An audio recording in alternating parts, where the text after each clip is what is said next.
Преку интерактивна настава и игра боење, еден месец на малите го учеа францускиот јазик во Штипската библиотека. За еден месец имаат основни познавања на овој јазик, кој во последните години не беше атрактивен за учениците. Je m'appelle Marisa. Je m'appelle Jovana. Je m'appelle Liva. Je m'appelle Ana.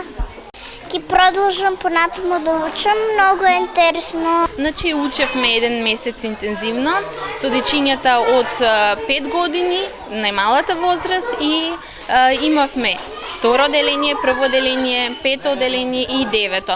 Значи дечињата започна да го изучуваат А1 нивото, со тоа што изучува најнапред броеви и азбука, ги изучувавме боите, нормално сето тоа преку многу песни, игри, интерактивна настава.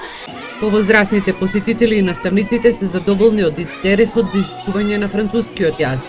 Презадоволен сам, после 30 години во средна школа и основно учев француски, пошто моите ќерки живеат и студираат во Швајцарија, француски кантон, и сакам да го обновам француски јазик.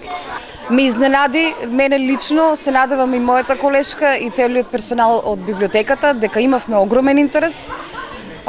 Јас се надевам дека направивме добра работа, дека конечно францускиот ќе заживее интересот пред се.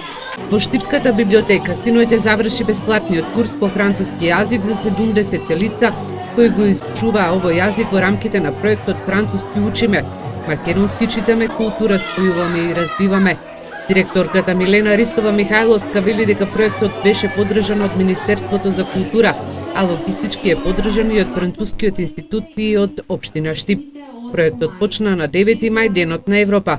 Толиковна колонија во соработка со професорот Никола Бојаджиев и неговите ученици, а штипски културни работници се представија и пред француската публика во македонската амбасада во Париз.